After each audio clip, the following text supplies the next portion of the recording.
Story 1, this is Fireteam Delta. Dad's coming home. Welcome to the Military Veteran Dad Podcast, where it is our mission to bring every dad home. I am your host, Ben Cloy. I'm a United States Marine veteran, husband, and a father. We will bring authentic conversations to inspire action in your life so we can close the gap between the dad you are today and the dad you want to be tomorrow. This is the Military Veteran Dad Podcast. Before we get started with today's show, I just want to point out a few things that you can, where my socials are to follow the show after the show.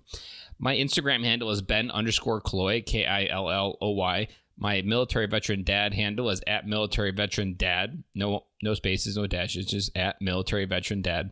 And I'm also on Twitter at Ben Cloy. You can follow me on Facebook either through friends or just simply following. I'm pretty much active on all places there, posting random pieces of information, random Cloyisms, and just different perspectives, and a little bit what my life is like living it each day. Today's episode on Andy Stumpf is a real good one. And it's a perfect example of how we need to continue to live forward in our life, and that when we feel stuck, it's literally only because we're not moving. So a few weeks back, I decided to dive into the Joe Rogan Podcast. And some of you out there listening might already know about the Joe Rogan Podcast. I had known about it, but never really squirreled it. And then I decided to squirrel it. Going through the show list, and that very first one, which one do you pick? Navy SEAL comes up. Sounds like a good one. The amount of random information they talked about for 3 hours was mind-boggling. But at the very end, he talked about being a dad. And that part hit me really good. And I was like, sounds like Andy is a guy I need to add to my list. Put him on my list. A few weeks later, I decided to reach out to him, starve my fear. He reached back out and said, hey, I'd love to come on your podcast. And today, we have his episode on here today. And it just is a clear example through my podcast and everything we need to do in life as veterans, as dads, that when we stand still, a fog sets in around us. And as we begin to take steps forward, that fog slowly lifts. Everything about this podcast is confusing most days. But the parts that bring clarity are when I'm moving forward, just picking something to do and moving forward. Andy is joining us today because I randomly listened to the Joe Rogan Podcast. So much of where you need to go in life is going to come from those little moments that you don't actually know what you're doing, but just continuing to move, talking to a stranger, talking to a friend, listening to something that has your curiosity. I'm a big believer in following your curiosity. Those reasons are the reason we have Andy on our show today, and give us the lessons that he's learned as a dad. And ultimately, what Andy kind of showed me is that he's just like us. He may seem like he's got a crazy life as a skydiver and wingsuit man, but he's a dad with 3 kids who suffers from the same things as we do and puts his pants on just one leg at a time, just like we do. And he was just a very humble guy, and it was an amazing interview. Next, I would like to go ahead and announce that starting today in the show notes, we're going to head and launch our Facebook group. This has been something that's been asked by a few fans out there, and I'm going to dive in and go ahead and launch. So I'll go ahead and put the link in the show notes. Go ahead and pop in there.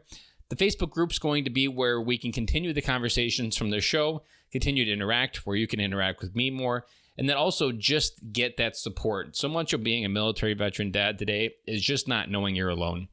That when you feel that feeling of alone, there is nothing more paralyzing and death-defying in your head than knowing and thinking that you're the only ones with these thoughts. So in the Facebook group, we are going to dive into those real deep and be vulnerable, talk about what scares us, and come together and be the dads that we know we need to be going forward. If you haven't reviewed the podcast yet, I would really appreciate it. Those reviews, I read every one of them, and they mean the world to me. And understanding how this podcast is impacting your life continues to fuel my mission to continue this message, to share stories, and continue to help bring military veteran dads home. And before we get started, I just want to share one final story that before recording this intro on the podcast, I just went and visited my daughter at school for lunch. And it was a quick day. I took the vacation day today, and I knew I had planned on it. And I've done it before, but I always forget how impactful. Just showing up, lunch is 15 minutes, folks.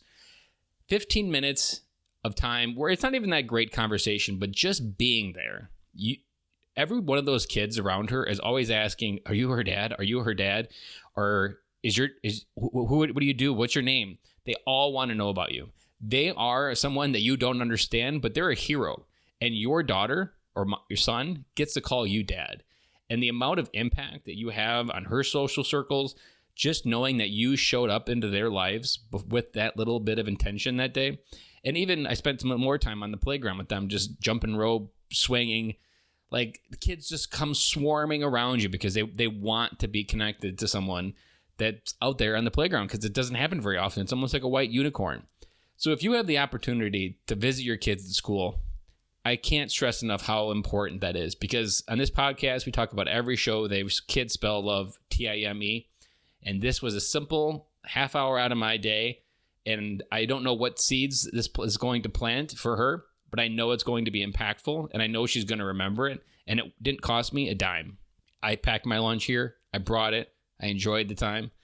It's done. And I feel good about myself. I know my daughter feels good about herself. And it's those little moments that are going to make the shift for you to come home. It's not going to be the big things. It's not going to be the big things you can't afford. It's the little things that you just being you and showing up in her life, in her way, or his way, that's really going to make the impact. So, Dad, without further ado, welcome Andy Stumpf. Today on the show, we have Andy Stumpf. Andy enlisted in the military in 1996. He quickly dove into the Navy SEAL training, also known as BUDS. He was selected to be part of Elite Navy SEAL Team 6. He served several deployments around the world to various combat zones. You might also know Andy from setting 2 world records. In 2015, he jumped from 36,500 feet and flew over 18 miles in a wingsuit in an effort to raise $1 million for the Navy SEAL Foundation. Today, Andy is out of the service, but continues to support the military community and runs several businesses, including the Cleared Hot podcast. He has taken what he learned while serving and ensuring is not forgotten. He now lives with his family in Montana with his wife, daughter, and 2 sons. Andy, thanks for coming on the show today. Yeah, thanks for having me, man. Describe what your family looks right now and any gaps in that intro. All I could say is my family is growing rapidly, and I don't like the pace and velocity. I remember when my kids could fit in the freaking palm of my hand, and now I have a son who is getting ready to be a sophomore in high school next year. He keeps asking me questions about driving, which is ridiculous because he can drive when he's 30. And, he's 15 and a half going on 16. My other son's 13. My daughter's 10. They all have their own activities and things that they love to do. And it's the biggest, there's not the biggest, but the only gap, I think, is the fact that my relevance is slowly dwindling as they're finding their way into the world. And it drives me absolutely crazy, and I hate it. You realize the ironic part of that. You are a man who flies at very fast speeds when you're in a wingsuit, and you just talked about the velocity of your kids growing up as something that bothers you. I know. I get it. It doesn't mean I have to like it. True. I like that. So you've had a long, your kids were in the military with you then, right? Yes. I met my wife. We married in 2001. In February of 2001, obviously the world shifted on us later that year. But, I joined in 1996. So I was already in when I met my wife, and then had all 3 of my children while I was still in. So when you were serving, what did it mean for you to hear the words "come home"? I didn't do a good job of it when I was serving. To me, it just meant be at home. And I think there's a huge difference between being at home and then being present. Mm-hmm. The operational tempo was really high, and I would take the time that I could get, and I would be home. But quite often, I think my mind was occupied elsewhere, whether it be with requirements at work or something that was coming up, thinking about a deployment I had just come off of, or thinking about a deployment I was just getting ready to go on, or a training cycle, which I think a lot of military people can recognize because it's a very task-oriented job. Mm-hmm. And I think it's really hard to disconnect. So when I was in, it had a little bit of a different meaning. I just associated with where I was geographically. Now I look at it much more as in a perspective of being mentally present as opposed to being physically present. Was there a moment where you just kind of woke up to what you weren't doing? No, I think for most things for me in my life, I don't have this awakening moment. It's kind of more of a slow realization, generally based off of seeing some maybe negative aspects and trying to figure out where they were coming from, whether that be in behavior or my relationship with my kids or my relationship with my wife, and just realizing it's in a place that I didn't want it to be and taking the time to figure it out. But I've never had that moment or the epiphany where I woke up in the middle of the night like, oh, it needed change. It was slower and incremental. Is there advice you would send out there to other active duty members that are maybe, I think a lot of veterans or not, a lot of active duty get hung up on that your service is noble sacrifice of your family time, but they don't realize that like, it's like credit card debt. It just keeps building and building and building. And eventually you got to come back. And it's very seductive to tell yourself, that the job is so important. So therefore it can occupy all your time, but it is a job at the end of the day. It's an occupation. Yes, you have a uniform and you're very lucky in the fact that you get to wear your nation's flag on that uniform. But at the end of the day, you're going to give that uniform back at some point, regardless of how long you serve, and your family is still going to be sitting there. And like you said, it's like credit card debt.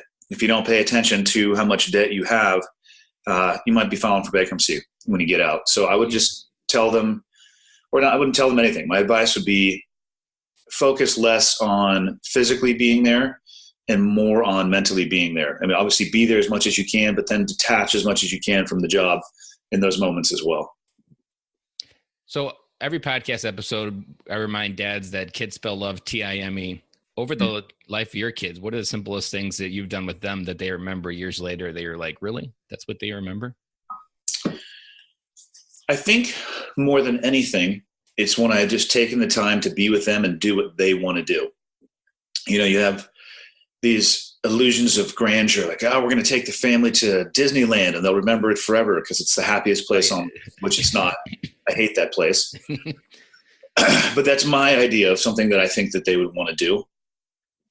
For me, the things that my kids have remembered the most, I think would be just, again, like I said, when I take the time to be there with them and really connect with them and do the things that they want to do. Because what I think is valuable and important in that perspective, it doesn't matter. It's more about what they think is valuable and important, whether it be just taking the time to take an entire day to just snuggle on the couch with my daughter and watch the most ridiculous My Little Pony shows that make me want to blow my brains out. Yeah, and the fact that there's like 6 seasons of those on Netflix is even more mind-numbing. It's terrible, and they autoplay. It's like, I want to get off this couch, but I don't because, my daughter's 10 now, and she's not going to be able to or willing to do this with me when I'm older. And just simple things like that, spending the time with them, doing what they want to do. Holding on to that memory. Yeah, and making the memory with them on their terms instead of yours. I can imagine being a planner that you often struggle just letting go. I don't do great with idle time. And that's a knife that cuts both ways. For me, I'm not worried about what I'm going to do when I retire because that's never happening. So I don't have to worry about, not that I don't have to. I think I worry less about, oh my gosh, my 501, or, my 401 or like all those, the investment stuff, which is smart to have, of course. But to me, I enjoy that struggle. But the other edge of that blade, like I said, that cuts both ways is when I do have idle time, it's tough for me to disconnect and put the gears back into neutral. Mm-hmm. Is this something that you've really only started to get a grasp of since you've left the Navy? Definitely. And I think that that's natural because if you've served in the military, you'll intuitively understand how good the military is at creating a centric, myopic focus on your job. And they're very good at getting you to put your head down and nose to the grindstone. And I'm not saying that's a negative thing at all. But one thing that if I could tell my younger self would be take the time to lift your head a little bit and look around. Because like I said, it's a job and it should be treated as an occupation, not a defining characteristic of who you are in your life. Because when it ends, if it has been the sole focus in your life, like I said before, you might struggle a little bit on the situation that you're in when you get out. I've been having a few interviews just recently, and I've been pondering this idea that a lot of veterans, once we get out, we get hung up on trying to make sense of our legacy of our service and what all of that meant, why our friends died, why we came back, why we survived. And I think what we get and figuring out how that's going to make our life better in the future. But we forget that the service is only how many time it was. For me, it was 4 years. Like it's over once it's over. Like that's your legacy is that you're just a family member that served in the military. Like that's the primary legacy. And shifting our legacy to the future of our family is almost like this catechism that's a big leap to jump over. But once we shift towards a new way of looking at our legacy, that it's not our service, it's not meant to be making sense. So like that person died so you could live, so your kids could have a dad for the rest of their life. Like focusing on that shift that I think is something where veterans don't make that shift. And we get so hung up trying to figure out what the hell our service meant and why we survived and others didn't. Yeah.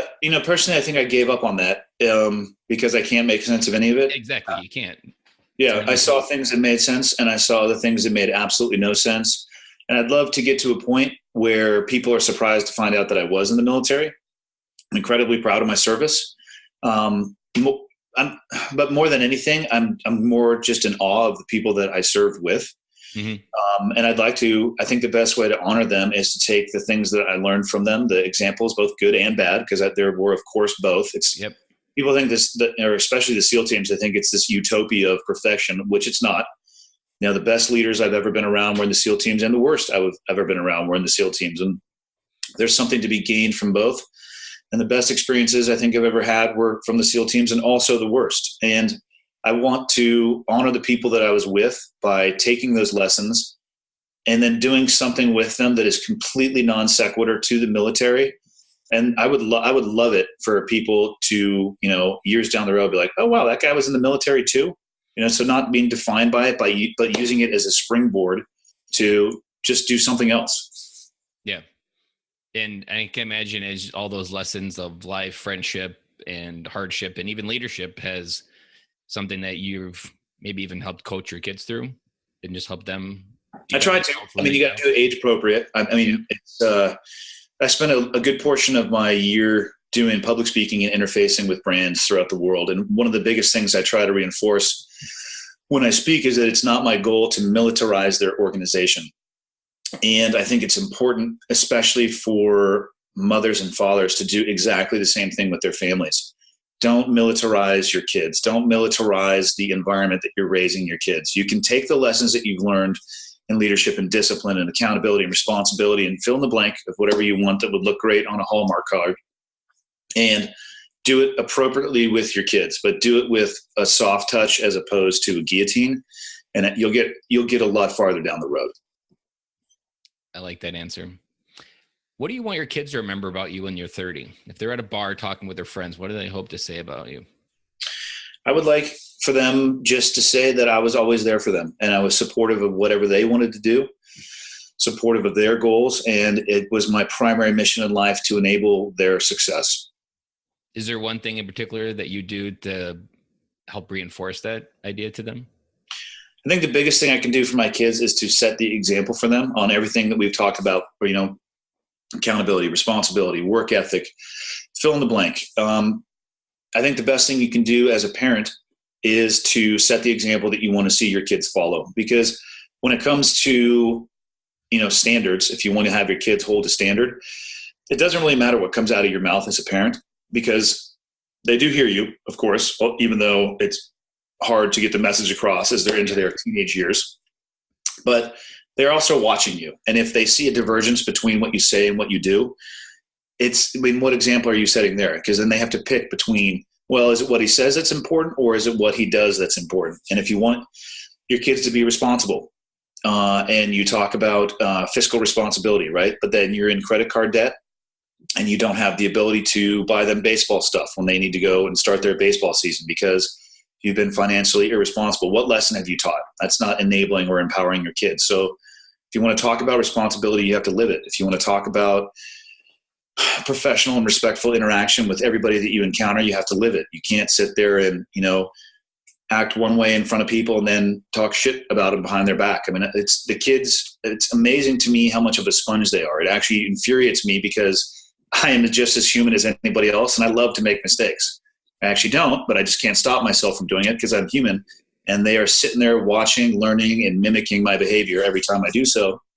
So that's the best lesson I can do for them is obviously lay the foundation verbally, but the most important portion of that is for me to live it myself. I find it crazy of how our kids are brought into this world to show us where our gaps are. They model the exact thing that man, what I suck at that. This kid's just why do they only model right there. It's only the bad stuff though. Damn it, didn't you see the good example I set yesterday? Why can't you do that? They're right there. Every time I mess up, I turn around. I'm like, oh, there's those little set of eyes and ears. Yeah. I've heard a good definition of integrity was when your words align with your actions. And I like that. That's a lot of where parenting goes wrong, is that we say things, and it's more like do as I say, not as I do. Like we'll joke, but that's not a strategy for long-term success. Correct. And it's gonna create fractures. And I think as you grow to what you talked about, to have that safe place for them to come to you with anything, they need to trust you. And if you haven't set a foundation of trust with your words and your actions, then there's not going to be that safe place. And even if you told them that you can come to them every day for the rest of your life, they probably won't, because they don't feel safe, because you haven't actually aligned what you're saying. Yep. And that's your fault, not theirs. Yeah. But the hard part is most parents, it's so easy to outsource our own shit to other people. Or an app or a phone, or, Yeah. I used to have a mindset of like, I didn't feel very hopeful. And then I was working through this thought and I realized, well, I'm outsourcing my hope to other people in my life. And that makes it easy, because then I can blame everybody else when I don't feel hopeful, but it's on me to make sure that I feel hopeful. Totally agree. What was your scariest moment as a dad? I would say probably just becoming a dad was probably one of the scariest moments. And then as my kids have gotten older, when your kids are young, I think any parent can agree with this. The problems are very simple. It's a matter of making sure you change diapers, clean the baby, and feed the baby. I mean, and then as they age, as they become more complex as a human being, the problems can become more complex as well. And, one thing that I just am very cognizant of and concerned with is their access to social media. Mm-hmm. I truly believe that, and I tell my kids this, they're growing up in a more difficult time than I did because of the access and ease of communication and reach, which is a beautiful thing. But again, it's another knife that cuts both ways. Yep. You have access, and that also means that for whatever reason, I don't know why, when it's associated with an electronic device, negativity seems to be what people lead with. And so there's just this ability to access this negativity and get caught in these negative feedback loops. And it's so easy to just step in and talk shit to a random person that you don't know, or make a negative comment. And so we've had some issues with the social media type stuff. And it's just this constant reinforcement of understanding that there's a link between these interactions that occur on the ether of the internet and the real world. And it's tough. And I didn't have to deal with it. And I'm glad that I didn't, because I probably wouldn't have survived, because I had some really stupid thoughts in my teenage years. And I'm glad that I didn't have the microphone and access in the world. That someone can't find them now and Google them and say, Andy, you said that? Yeah. So it's tough. So as the kids age, the problems become more complex, and you just got to be prepared for that as a parent.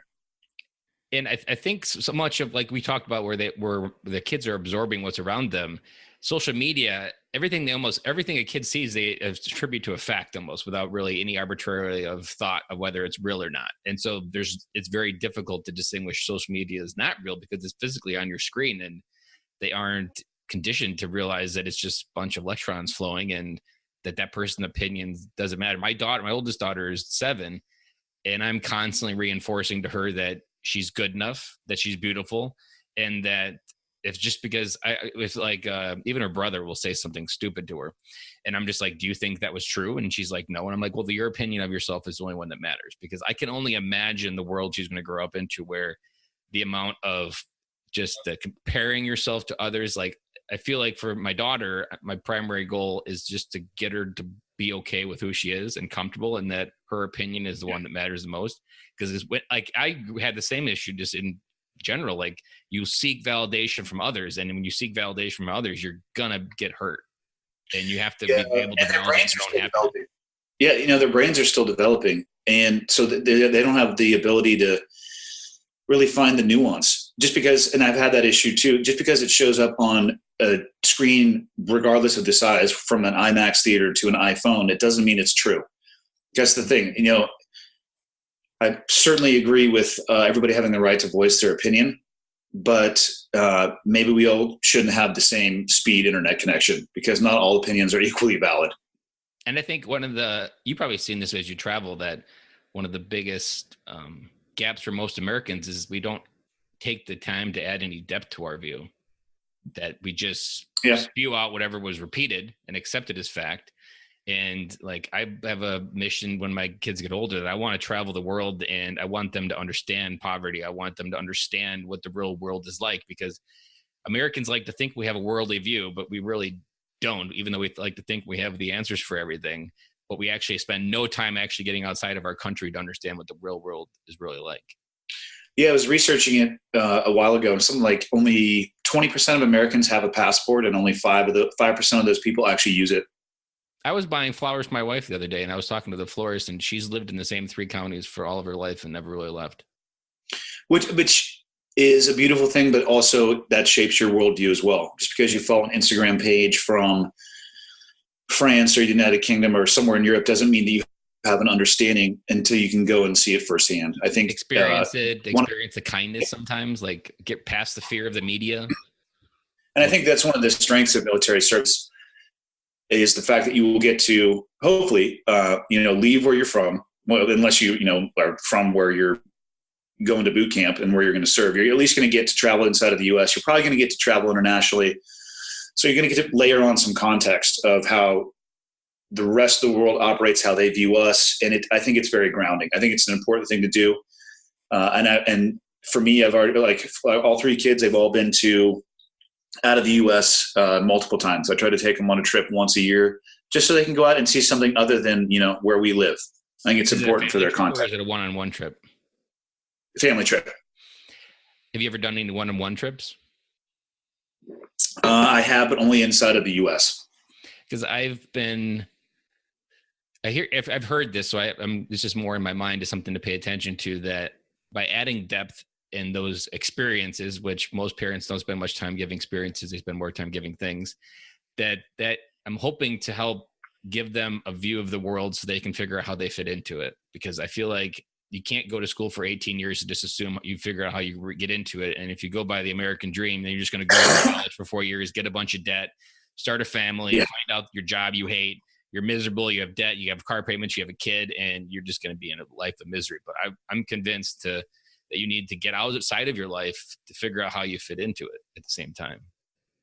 I agree. And the more you can expand your boundaries, the more room you have to actually dream. The American dream, push the left and right limits as far as you can so you actually have room to dream. Because like you said, a bunch of school with a bunch of debt and a car payment, like, I don't think that's anybody's dream when they wake up.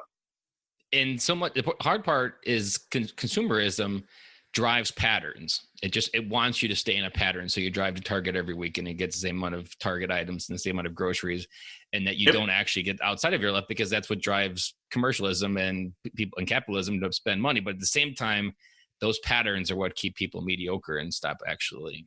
I'm convinced it's one of the reasons why Americans are actually very miserable, because we just get into a pattern of our life. Like if you go to Europe, they travel multiple times a year. They go on multiple vacations. Like they get outside of their life regularly. It's a different environment. Pattern. We're kind of been, it's almost like we're being shaped, like you said, by those organizations to seek fulfillment from things as opposed to experiences. And I feel, at least anecdotally, that it's the reverse, that you'll get fulfillment from the experience, not from a physical item. And there's been a question when I think of like birthdays or Christmases, like it's nice getting a present, but then I'm thinking like, how has this memory served me over my life? Like me attaching happiness to buying a thing, the next Apple product or any of that, like that memory hasn't really served me well, even though it's nice. Yeah. Kids love it. That memory doesn't serve them long-term well. It just conditions them to seek happiness and validation from things that never actually create happiness or validation. I agree. What advice would you have out there for busy dads? You seem like a guy that's kind of like doing a little bit of everything. What do you do? Yeah, my life's a mess. My life's a mess for sure.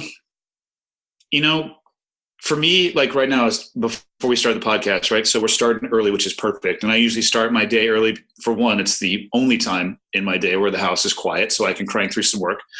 But then, my favorite things to do are, I love taking my boys to school. Usually my wife takes my daughter just because they kind of go in different directions. But I love the morning drive to school with my kids, talking to them, and I love picking them up. And what I try to do is crank out all of my work and everything that I need to do in the hours before they're up or when they're at school. So when they do come back, I can be with them as opposed to doing the things that I have enough time in my day, and I just try to structure my life so I can get all of the responsibilities that I need to have done when it comes to work, so that it can enable me and give me time so I can be a dad, and just make sure that people understand the difference between the two. Just because you're working hard doesn't mean that you're being a good parent. You need to work hard to enable you to give you the time to be a good parent.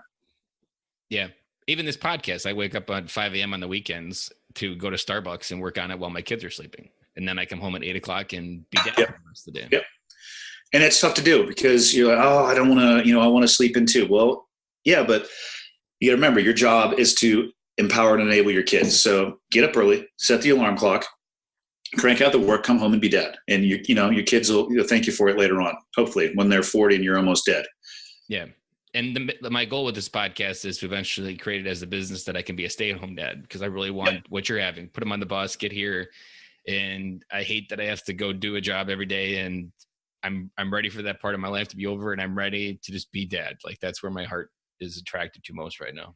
Well, let me know if you figure out how to make a podcast your job, because I'm going to repeat and steal that plane from you, because I'd love to be able to do it. I my own podcast. I love creating it, but it's kind of just, I do it because it helps me explore me, but I haven't figured out how to make it, or I don't even know if necessarily I want to make it. But if you ever crack that nut, let me know so I can copy you. Crack it. You got to be surrounded by the people there are people out there that do it. You got to be surrounded in the right networks out there.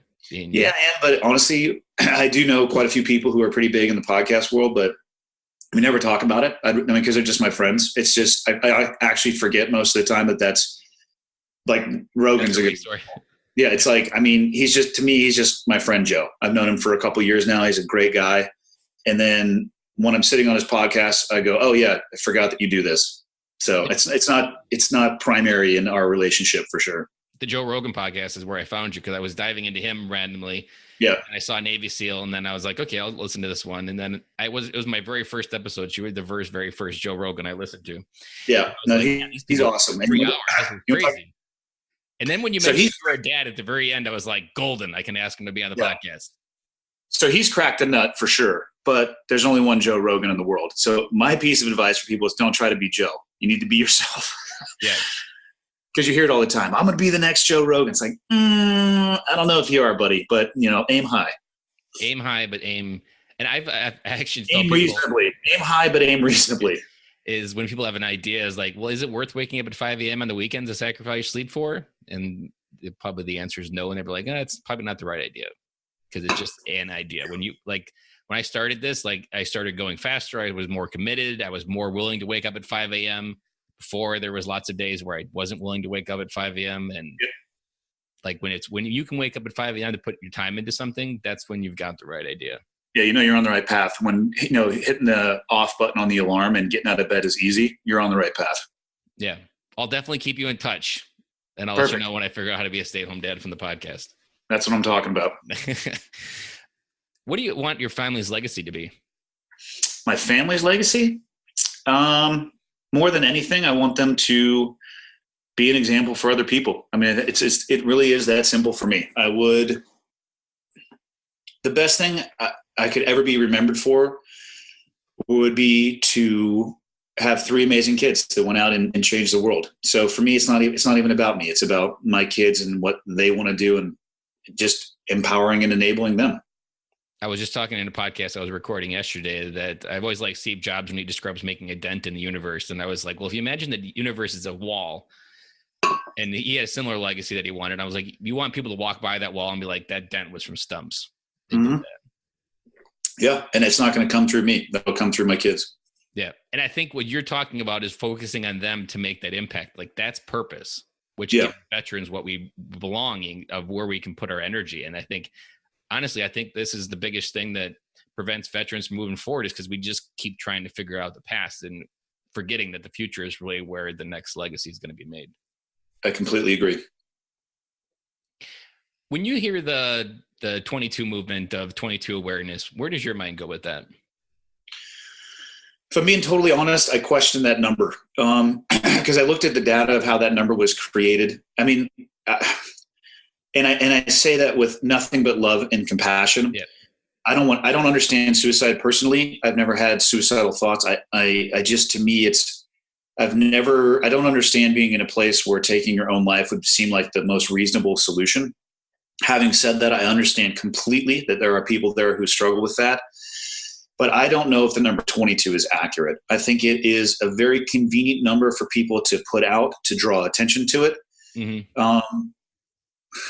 But if you look at where that number comes from and the data that they used, it was very incomplete. The data is relatively old. And it was very age ambiguous as well. Like it included very older Correct. veterans as much as younger. And having said all of that, I don't want anybody to go down that path. So even though I don't necessarily put a lot of validity into that number, I absolutely support doing everything I possibly can to make that number 0, regardless of what the number is. Even if it's 5, it's too much. I agree. And veterans taking their life it's an issue, but suicide in general in the United States is an issue. So instead of carving out 40%, it's crazy. Yeah. So instead of carving out specifically just the veterans when it comes to people taking that action, I think we should focus much more on the culture and society in general. And instead of saying this population is more important than that segment of the population, let's get rid of that and let's just focus on the issue in and of itself for all of the United States, all of society, and I don't know if the 22 necessarily is trying to make one group more important than the other, but it does highlight one demographic more than the other. And the issue is broad in our society. So I'd rather focus on the broad issue than the specific one. Have you lost friends to suicide in the military? Yeah. And the ones who went down that path were the ones who I would have never guessed that they would have taken those actions, which again, to me, and I've sat a lot of time thinking about it. It's baffling to me. I don't get it. I don't understand how you get to that point. And I have nothing but empathy for people who are struggling with that. I just don't personally understand it. And I wish, my biggest thing is I end up pissed because I wish they would have reached out. Yeah. When I started this podcast, I didn't realize it until I was crafting the messaging that I think even if it's 22 or 5, part of the problem begins with that all 22 have different problems. They're all different people. And you can't save all 22 at the same stroke of a pen. And it's a broad and nuanced problem. It's not switch, we're not going to flip one switch and solve the issue. And awareness isn't going to fix it either. It may just make people feel sadder about it, but that's about it. And I realized by picking the dad when I started this podcast that I was just picking one of the 22 and going a mile deep instead of an inch deep with each one of the 22. And I think that's part of where that we need to dive into more like the suicide, because someone needs to go a mile deep in each of the categories in order to get through. And what I've realized so far when I've been doing this podcast is that when still there? Yep. Sorry. My internet quickly became unstable there for a second. Can you see me? How about now? Perfect. We're back. Is that when we get so lonely after that transition that we lose the tribe. And for 2,000-year men survived in tribes, and somehow we think we can do it alone. We were conditioned not to talk about what we're feeling, that emotions get you killed, but emotions need to be felt and understood and not suppressed. And that this voice inside your head, the monkey brain that you deal with in meditation that tells you that your life's not worth living, becomes so loud that it's like an echo chamber, that it's literally the only voice that's drowning out every other input in your life, that ultimately reaches one conclusion, that your life is better and your family is better without you. And I haven't heard it happen yet, but sooner or later, someone's going to message me and saying like, you're just hearing the words come home on your podcast, like woke me up to what I needed to be for my family. And that no matter what you think that's going to happen, there was a podcast where a guy was 36 years old and his dad killed himself when he was 10. He's like, I'm 36 and I'm still recovering from it. Like, you're leaving a scar. Yeah, it's I have no data to support it, but again, just anecdotally, it seems like if a family member went down that path, it seems to lend itself that other family members will also follow in that. And which surprises me because they understand the pain that their family member left behind, and they're repeating that incredibly negative cycle. Mm-hmm. I love that. What advice would you look for a dad coming home to his marriage? Well, one, hopefully that he was present along the path. So you're not all of a sudden arriving and then trying to shovel yourself out of a hole that you may not be able to get out of. Military relationships, I think they're hard. They're going to be hard for people to understand who aren't in the military, who haven't experienced the operational tempo or the pre-deployment cycle or the deployment cycle. And, if in a traditional, in air quotes, relationship where you're spending nearly every minute with your significant other, and if you have to go away for a weekend, it's a substantial affair. It's a very oh my gosh, I'm going to be gone for 2 days. Whereas if you come from a military background, you may well be gone for 2 days before your significant other realizes you're not around, because you're used to that coming and going. It's, for most, I guess the best piece of advice I could give to guys is just make sure every opportunity you can that you're there before you get out. So it's not something that you have to arrive back into when you're done at the end of the day, because I think that's where a lot of people are going to struggle, because then you're going to have to basically reintroduce yourself and figure out if you're still the same people. Mm-hmm.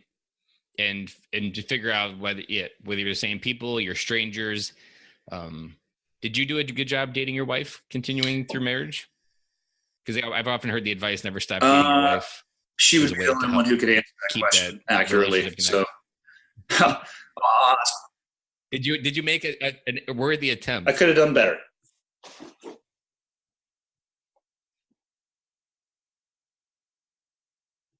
Yep. That's good. It's honest. What is a resource or a book you would recommend to other military dads? A resource or a book? Well, I tell you what, the podcast world is pretty incredible, because one, there's a podcast for everything, but you can do it when you're doing other activities. I like it because it doesn't require your hands and your eyes, right? You could throw a set of earbuds in, and you can, as you know, the universe of podcasting is diverse. So you could search for any topic that you want to. And when you're mowing the lawn, you can listen to it. When you're doing the dishes, you can listen to it. So I would say certainly seek out that information, because it's so easily accessible. Off the top of my head, I don't actually have a book that I could recommend. My biggest piece of advice for people in the military transitioning out is just explore avenues that have nothing to do with the military. Round yourself out. Instead of being a square peg in the military square hole, turn yourself into a circle, 1 degree at a time, and just start reaching out in different avenues and exploring things that have nothing to do with the military. Because I have found, at least for myself, it's very rewarding. Did you feel like you had a solid identity of yourself when you left? More so now than I did when I first got out. I definitely really struggled when I first got out. And I think that's totally natural. I wouldn't expect anybody to get out and the day after they get out, they have this perfect identity that's completely outside of the military. Because the reality is you're gonna carry it with you for the rest of your life, but carry it in your back pocket and just not on your chest is what I would recommend to guys. Yeah. I've heard it said that transitioning out is going from Superman to Clark Kent, and you got to figure out who to be as Clark Kent, which doesn't really have an identity. Or, and try not to look at yourself as Superman while you're in. It's just a uniform. It's a different job with roles and responsibilities, but at the end of the day, it's just that. It's an occupation. It's not who you are. And I think the ego is something that I've come to think of ego as a protection mechanism for what our brain doesn't really want to reveal to someone, that we turn on an ego in one area of our life because we're hiding something. And maybe it's like we don't believe we belong in the military, but whatever it is, like your ego is the one thing that'll prevent you from coming home the most, because you have to be humble in order to come home and recognize you won't have all the answers and that you're not Superman. I hadn't really thought about it in those terms, but yeah, I like that. That it's the enemy, but at the same time, I've used ego as a way, wherever I feel it strongly, that's somewhere that I need personal growth, because there's probably an area that I'm trying to avoid and not reveal to someone. Yeah, I agree with that completely. It kind of just hit me that, but I was like, I felt like I was like, it is a protection mechanism to keep our brain safe, and that's what our brain's been doing for 3,000 years, is designed to keep us safe. And somehow ego, I'm not sure how it would have evolved, but it's there to hide what we really don't want to reveal to people. Yeah, I agree. What is a parting piece of advice you want to leave for dads? Focus less on being a vet and more on being a dad. I mean, I think that's honestly the best piece of advice you can give guys. Is there a reason why you don't talk about being a dad as much? Because I feel like you go on more of the other route. I think a lot of the time, yeah, when I'm a guest on other podcasts, I mean, it's obviously largely driven by the route that the host is taking it. Yeah. I don't shy away from it at all. But again, at the same time, there's a level of wanting to also shield the privacy of my family. Mm-hmm. But I'm open to talk about anything with anybody. I think a lot of the times when you're a guest on, like I said, a guest on other people's podcasts, it's kind of their ship to navigate. And if they don't go that direction, then, we don't go that direction. If they do, I'm more than happy to dive in. One of the things I've liked about this is when there's been a couple influencers where they've never really had a chance to tell their story of being a dad, but they've wanted to. And like, this has allowed them, I don't know what this has done for you, but like it just gives them to talk about the side that their why, essentially, of why they do it, but not a lot of people dive into it. Yeah, no, I agree. Well, Andy, I love this episode, and I know we brought a lot of dads home today, and I'm still a little bit, I had to starve the fear in order to send you the email to ask you, because after stop it. But I'm glad that you replied, and I'm glad we were able to come together and record this episode. Yeah, my pleasure, man. Thanks for having me on. I appreciate it. Thank you. Oh, I forgot to ask, if people want to connect with you, where's the best place to find you? Just go into Google and put my name in there. All the social channels or some version of my name. Is there a better social channel to follow you? Probably the most active on Instagram. It's where I put my serious stuff, like pictures. The jiu-jitsu stuff? Which we didn't even talk about, but it's a big... I don't post much about it because all that ends up happening if I do that is people invite me to come to their gym so they can whip my ass. I'm like, I'm all set on that. Yeah, I don't think... It's not why you do it, is it? No, not at all. I'm doing that. It's for my own journey to continue to challenge myself. And I'm not interested in like trying to travel around and call people out. I could give two shits about that. Yeah. Well, Andy, thank you for your time and have a good day. Yep, you too. That's a wrap. And thank you for listening to today's show. And I really hope you enjoyed it. The lifeblood of any new podcast are the reviews. If you haven't reviewed the podcast yet on iTunes, I would really appreciate it. And you will help us get the message out to even more military veteran dads. As John Maxwell says, if there is hope in the future, there is power in the present. Dads, it's time to come home.